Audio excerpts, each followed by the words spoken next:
Hi hello ನಮಸ್ಕಾರ ಸ್ನೇಹಿತರೆ. ಇವತ್ತಿನ ಸಂಚಿಕೆಯಲ್ಲಿ ಏನಾಗ್ತದೆ ಅನ್ನೋದನ್ನು ತುಂಬಾ ಕ್ವಿಕ್ಕಾಗಿ ನೋಡ್ಕೊಂಡು ಬರೋಣ ಬನ್ನಿ. ಇಲ್ಲಿ ಆದಿಗೆ ಕರೆಂಟ್ ಶಾಕ್ ಹೊಡೆದಿರುತ್ತೆ. ಇದರಿಂದ ಭಾಗ್ಯ ತುಂಬಾ ನಲುಕಿ ಹೋಗ್ತಾರೆ. ಯಾಕೆ ರೀತಿ ಮಾಡಿದ್ರಿ ಅಂತ ಹೇಳಿ ರೇಗ್ತಿದ್ದಾರೆ. ಅದೇ ಟೈಮಲ್ಲಿ ಕುಸುಮ ಅವರು ನಮ್ಮ ಭಾಗ್ಯ ಎಷ್ಟು ತಲೆ ಕೆಡಿಸ್ಕೋತಿದ್ದಾಳೆ, ಮಕ್ಳಿಗೆ ಈ ರೀತಿ ಆಗಿದ್ರು ಇಷ್ಟೇ ತಲೆ ಕೆಡಿಸ್ಕೋತಾ ಇದ್ಲು, ನಿಜಕ್ಕೂ ಅವಳಿಗೆ ಪ್ರೀತಿ ಇರೋರ ಮೇಲೆ ನೋಡು ಹೇಗೆ ಕಾಳಜಿ ತೋರಿಸ್ತಾಳೆ ಅಂತ ಹೇಳ್ತಾರೆ.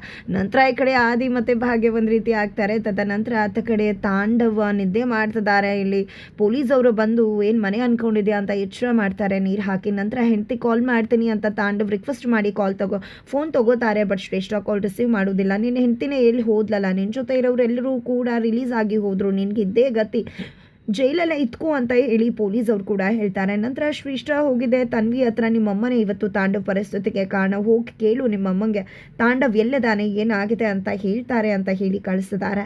ಇತ್ತ ಕಡೆ ಆದಿ ತನ್ಮಯ್ ಜೊತೆ ಸ್ಕೂಲಿಗೆ ಬಿಡ್ತಾ ತನ್ಮಯ್ನ ಅಪ್ಪ ಇಷ್ಟನಾ ನಿನಗೆ ಅಂತ ಕೇಳಿದ ತಕ್ಷಣ ಅಪ್ಪ ಅನ್ನೋ ಪದನೇ ನನ್ನ ಹತ್ರ ಎತ್ತಬೇಡಿ, ಅಪ್ಪನ ಕಂಡ್ರೆ ಆಗಲ್ಲ ನನಗೆ ಹಾಗೆ ಹೀಗೆ ಅಂತ ರುಚಿಗೆ ಹೇಳ್ತಾನೆ.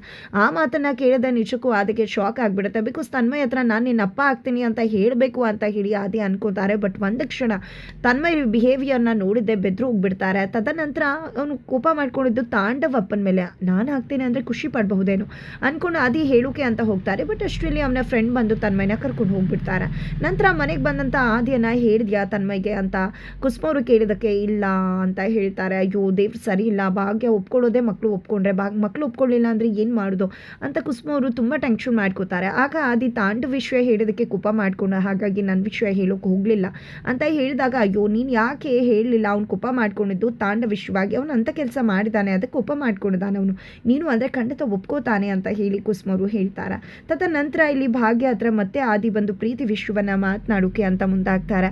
ಆಗ ಒಂದು ಪ್ರೀತಿ ವಿಶ್ವವನ್ನು ಮಾತಾಡ್ತಿದ್ದಾಗೇನೆ ತನ್ವಿ ಅಲ್ಲಿಗೆ ಎಂಟ್ರಿ ಕೊಟ್ಟು ಅಮ್ಮನ ವಿರುದ್ಧ ರೊಚ್ಚು ಕೇಳ್ತಿದ್ದಾರೆ. ಹಾಗಿದ್ರೆ ಕೊನೆಗೂ ಅಮ್ಮ ಮಗಳಿಗೋಸ್ಕರ ತಾಂಡವನ ಜೈಲಿಂದ ಬಿಡಿಸಿ ವಾಪಸ್ ಕರ್ಕೊಂಡು ಬರ್ತಾರೆ ಅನ್ನೋದನ್ನ ಕಾದು ನೋಡಿ.